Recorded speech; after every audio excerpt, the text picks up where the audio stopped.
Gasolina a mais de R$ 7,00 em alguns locais, hein, Priscila Yazbek? O que está acontecendo? Por que os preços variam tanto, inclusive de estado para estado? E o que a gente pode esperar? Porque encher o tanque já está assustador.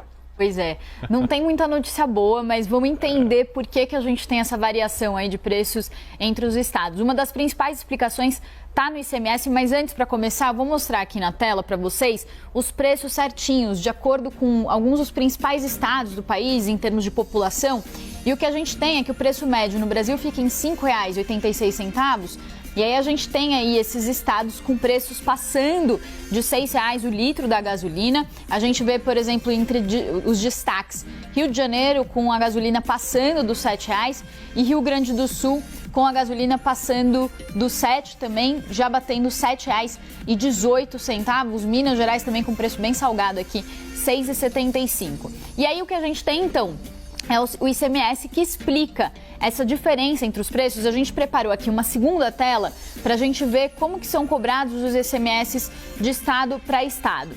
Então a gente tem, por exemplo, São Paulo aqui com 25% de ICMS, Minas Gerais 31%, Rio de Janeiro 34%, Bahia 28%, Paraná 29%, Rio Grande do Sul 30%. Então a gente vê essa variação que varia aí entre 24% e 35% e 34%. E aí, por que a gente vê a diferença, por exemplo, entre São Paulo e Rio de Janeiro?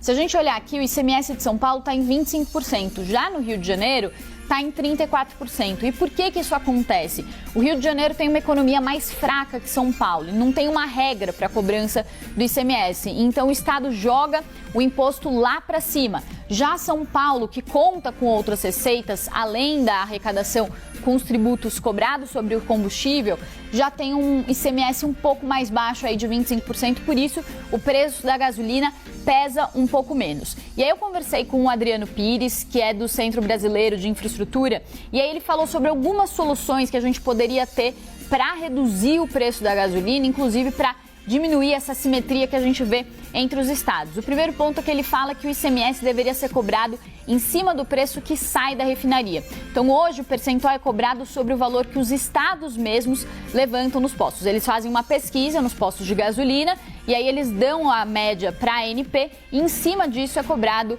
o ICMS. Isso dá margem para erros, já que os estados têm todo o interesse de oferecer, de colocar para a ANP um preço mais alto para conseguir arrecadar mais com o ICMS. O segundo ponto que ele fala também seria cobrar um ICMS em real por litro em vez de percentual. Isso é defendido, inclusive, pelo governo. O presidente Jair Bolsonaro tem falado bastante sobre isso.